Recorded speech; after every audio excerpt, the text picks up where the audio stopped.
नमस्कार, बहुत स्वागत है आप सभी का। मैं हूं आपके साथ नैना यादव। भारत में गैर सरकारी संगठन और उनके पास आने वाली जो विदेशी फंडिंग है उसको लेकर अब मोदी सरकार सख्त होती जा रही है, या ये कहा जाए साल दर साल और भी ज्यादा सख्ती बरतती जा रही है।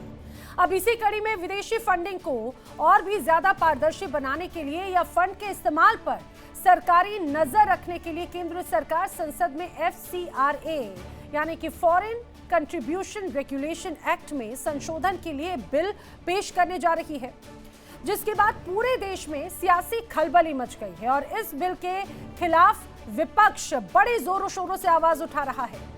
वहीं भारत की कहा जाए कि भारत में चर्चा के जो कर्ता धर्ता हैं और ईसाई संगठनों की भी चिंताएं कहीं ना कहीं बढ़ गई हैं। भारत ही क्यों, इसको लेकर बाहर भी कई देशों से विरोध के सुर सुनने को मिल रहे हैं। अमेरिका के रिपब्लिकन सांसद राइली मूर तक ने इसे ईसाई समुदाय पर सीधा हमला बताया और इसे चेतावनी दी कि ये भारत अमेरिका संबंधों में विवाद का मुद्दा बन सकता है। केंद्र सरकार ये कह रही है कि ये जो बदलाव हैं उनका मकसद सीधे सीधे विदेशी फंडिंग में पारदर्शिता लाना है और जवाबदेही बढ़ाना है। अब पारदर्शिता और जवाबदेही अगर बढ़ेगी तो उससे क्या किसी को आपत्ति हो सकती है। सिर्फ विदेशों में ही नहीं बल्कि अगर भारत की भी बात करें तो कांग्रेस सहित तमाम विपक्षी दल इस पूरे बिल की मुखालफत करते हुए नजर आते हैं। सरकार से सवाल पूछ रहे हैं कि ये बिल आखिर लाना जरूरी क्यों है। सुनाते हैं आपको। इनको डर इस बात का है कि जो हिंदू धर्म में रह करके अछूत हो गए, जिनके साथ भेदभाव होता है, जिनसे पांव अपना पुजवाते हैं, वो इनके चंगुल से निकल जाएंगे। तो भैया हिंदू धर्म में सुधार होना चाहिए। आज एक लेख आया है मेरा नवभारत टाइम्स में चर्च और मंदिर पर। तो मंदिर डर क्यों रहा है चर्च से? चर्च के लोगों का योगदान है। नॉर्थ ईस्ट को पूरा पढ़ा दिया इन्होंने, झारखंड में पढ़ा दिया। मंदिरों का कोई योगदान हो जहाँ एजुकेट किया हो किसी सोसाइटी को।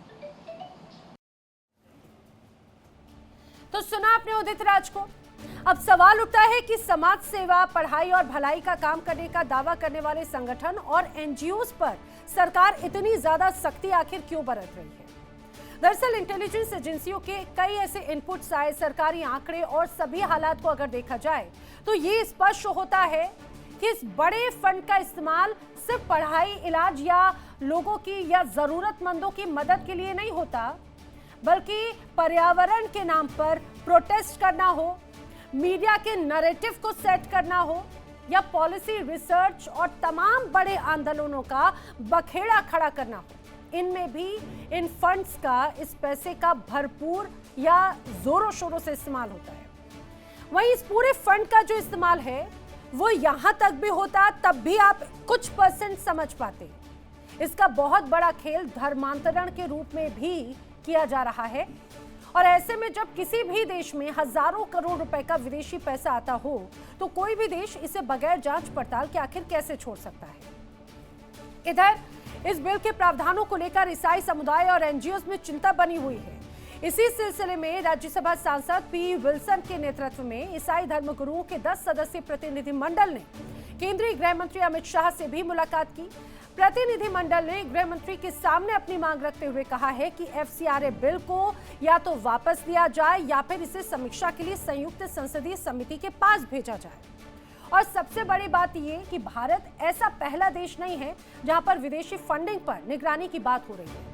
दुनिया में अमेरिका सहित तमाम देशों में या विदेशी फंडिंग की निगरानी के लिए कड़े प्रावधान है। अब ऐसे में बड़े सवाल ये कि अगर राष्ट्रीय सुरक्षा और विदेशी प्रभाव को रोकने के लिए रेगुलेशन की जरूरत है और उस रेगुलेशन पर संसद में राष्ट्रीय सहमति के बजाय हर कदम को निशाना बनाने की राजनीति विपक्ष आखिर क्यों कर रहा है। सवाल ये भी खड़ा होता है, अगर विदेशी धनराशि का उपयोग जन कल्याण में, राहत या विकास कार्यों में ही हो रहा है तो FCRA के तहत पैसों का जो सोर्स है, बैंक खातों के जो केंद्रीकरण है या उपयोग के जो सख्त हिसाब किताब है, उसे परहेज क्यों होना चाहिए।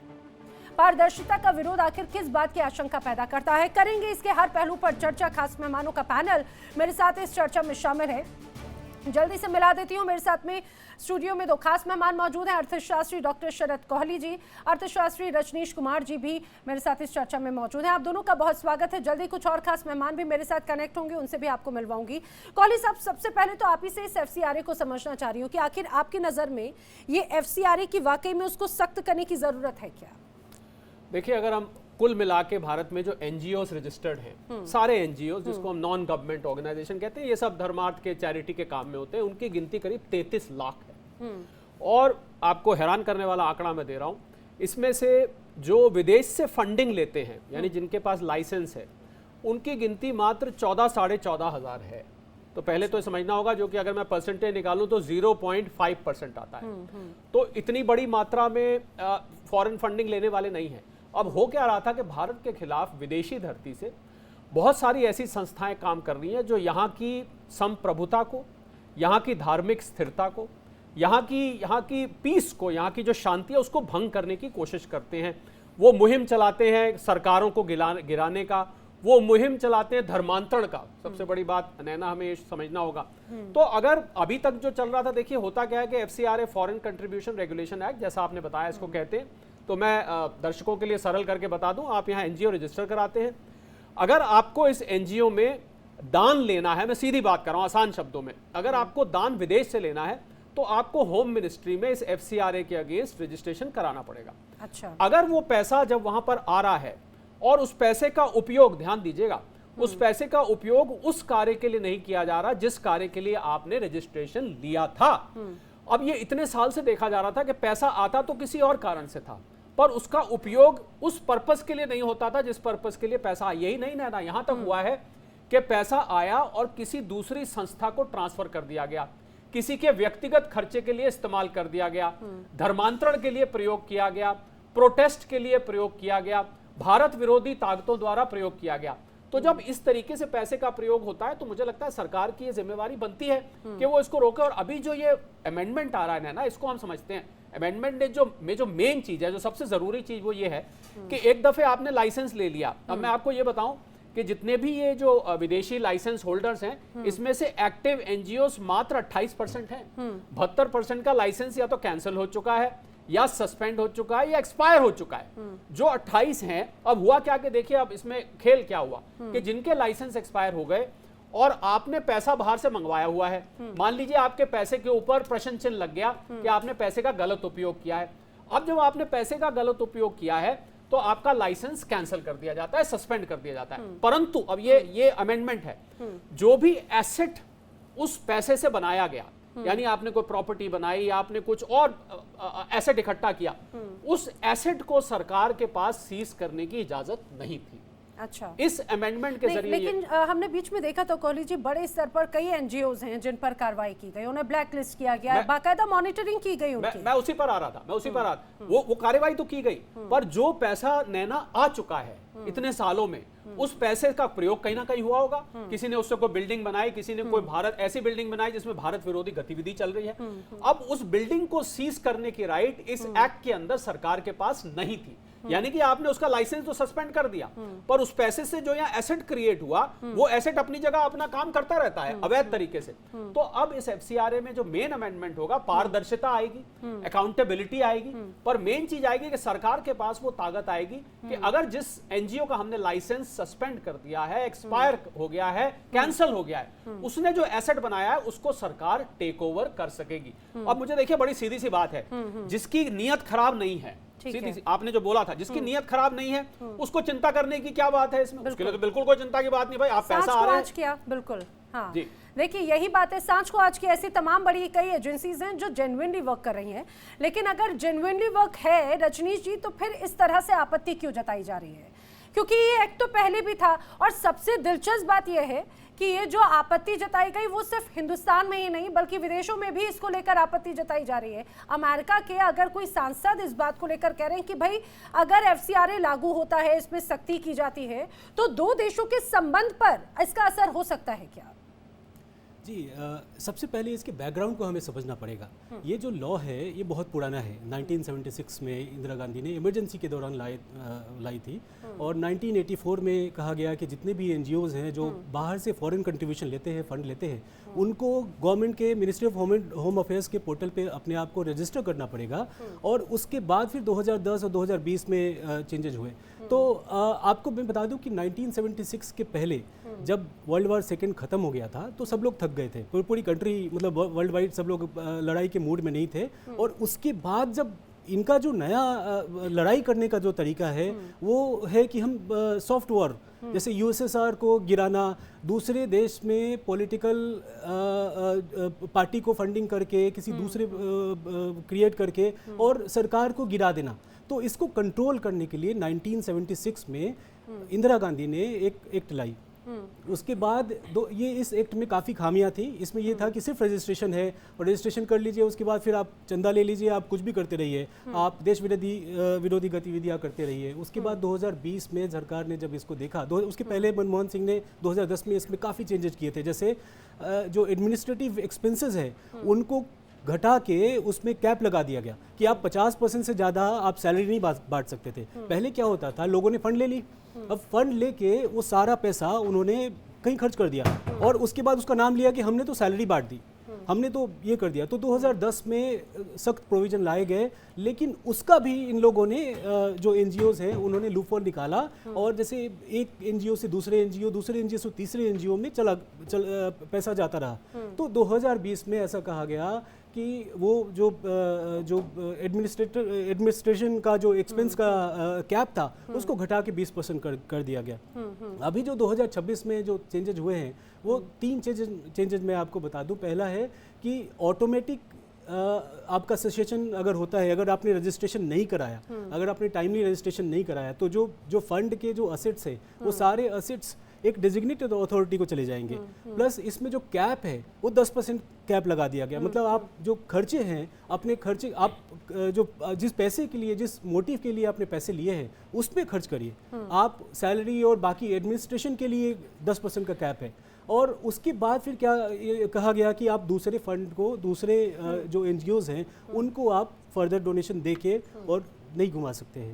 तो ये कुछ चेंजेस हुए। कुछ इसमें मैं ये भी देख रहा हूँ कि जैसे गवर्नमेंट ने कहा कि 10 लाख फॉरेन कंट्रीब्यूशन आपको खर्च करना जरूरी है। मतलब जो फॉरेन बाहर का जो चंदा पूरे 2 साल में 10 लाख रुपए खर्च होने चाहिए। ये थोड़ा मुझे ऐसा लगता है कि ये वाकई दिक्कत है उन छोटे और जो एनजीओ है उनके लिए जिनका पैसा ही 5 लाख आया है, फॉर एग्जांपल 2 लाख आया, 3 लाख आया, तो 10 लाख कैसे खर्च करेंगे? तो उनके ऊपर बड़ी बात हो जाती है कि अगर जहां पर झोल होगा तो वहां पर दिक्कत होगी।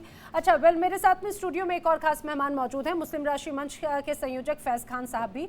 आपका भी बहुत स्वागत है फैज खान जी। अब एफसीआरए को लेकर खासतौर से पारदर्शिता लाने की बात कही है। कहा है कि भाई ये जो बिल आएगा उसके बाद में विदेशी फंडिंग, कौन कितना पैसा दे रहा है, किसका उसका कैसे यूटिलाइजेशन हो रहा है, सही रूप में हो रहा है या नहीं हो रहा है, पारदर्शिता आ जाएगी, घपले कम हो जाएंगे। फिर क्यों आपत्ति इस तरह से होना शुरू हुई है? कई लोग विरोध जता रहे हैं। बिस्मिल्लाहिर्रहमानिर्रहीम रब्बिश रहली सदरी व यस्सिर ली अमरी वहलुल उक़दतम मिन लिसानी यफ़क़हू क़ौली। बिरादरान हिंद, अस्सलाम वालेकुम रहमतुल्लाहि व बरकातहू। जय हिंद, भारत माता की जय, वंदे मातरम। आदरणीय नैना जी, उस मुल्क की सरहद को कोई छू नहीं सकता जिस मुल्क की सरहद की निगहबान हो आँखें। और मेरे लिए बड़ी खुशकिस्मती की बात है कि ये आँखें, ये नैना इस मुल्क की सरहद की रक्षा कर रही हैं और ऐसे मुल्क के महत्वपूर्ण विषय पर चर्चा कर रही हैं।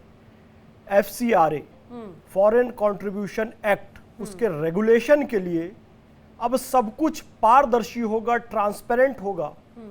कोई भी ऐसी चीज़ बाहर से आकर हमारे देश के अंदर दुरुपयोग, अव्यवस्था, असामाजिकता, अराजकता नहीं फैला सकती। अमेरिका क्यों इतना उद्वेलित हो रहा है? भाई ये तो हमारे देश का आंतरिक मामला है। क्यों हो रहा है बताइए? ये तो सोचने वाली बात है ना कि वो क्यों इतना उद्वेलित हो रहा है, जबकि उनके देश से पैसा भारत आएगा, उस पर रोक लग रही है, उस पर रेगुलेट हो रहा है, तो उनको तो खुश होना चाहिए।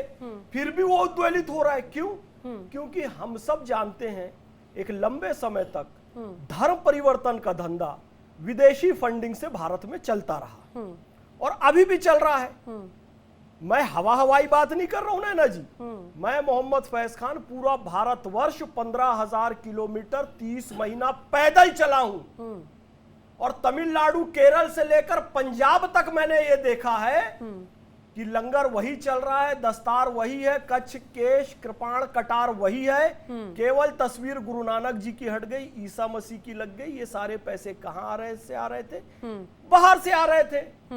तो इसलिए अमेरिका उद्वेलित हो रहा है, इसलिए इटली उद्वेलित हो रहा है, इसलिए यूरोपियन कंट्रीज जो भारत में धर्म परिवर्तन के लिए, अराजकता के लिए, सत्ता परिवर्तन के लिए पैसा भेज रहे थे। और इस बात की भी जांच चल रही है ना कि अभी जो जंतर मंतर में जिसे आंदोलन का नाम दिया गया, वहां पर भी डिफरेंट तरीके से वो लोग खुद स्वीकार रहे थे कि पैसा कहीं हमारा बहरीन से आया, ओमान से आया, कहीं कुछ आया।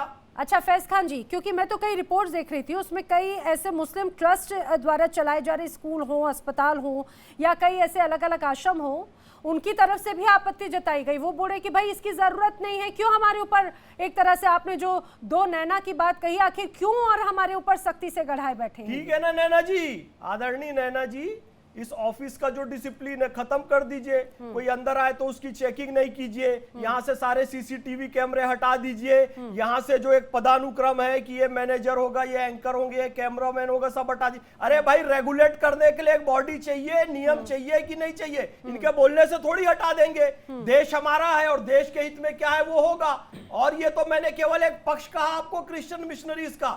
इसी तरीके से गल्फ कंट्री से बहुत सारा पैसा आ रहा है यहाँ पर मुस्लिम मदरसों को संचालित करने के लिए, मस्जिदों को संचालित करने के लिए। भाई, यहाँ के मुसलमान सक्षम है काम करने के लिए। आपको फॉरेन से क्यों ज़कात फितरा चाहिए? विदेश से क्यों ज़कात फितरा चाहिए? और दूसरी भी जो ऑर्गेनाइजेशन है, कोई हो, फिर मैं कह रहा हूं, सनातन की भी पंथ परंपरा का कोई संगठन हो, यदि वो इस पे आपत्ति करता है तो हमें उस पे आपत्ति है। फैज खान साहब, आपके इस बात को लेकर ना मुझे लगता है कि कई लोग अभी आपके खिलाफ ही फतवा जारी ना कर दें। फतवा जारी कर दे, मुझे कुछ क्यों भी कॉलेज जी? हाँ, कर दे दीजिए ना, जो देश के हित में होगा वो मैं बोलूंगा नैना जी। देखिए, इसका एक परिप्रेक्ष्य नैना समझ लेते हैं कि विदेश से पैसा जब कोई इंस्टीट्यूशन लेता है, मतलब कोई व्यक्ति नहीं, आप ले तो आपके कोई रिश्तेदार हैं मान लीजिए बाहर, आप उनसे पैसा लेते हैं, आपके कोई दोस्त हैं वो पैसा भेजते हैं, पर जब कोई इंस्टीट्यूशन पैसा लेता है तो इसको समझ लेते हैं। मेरे साथ रजनीश है, ये भी ट्रस्ट हो, एनजीओ हो, ये इस तरह के। नहीं, मैं आपको पहले बताता हूँ, एक या तो कंपनी पैसा ले सकती है।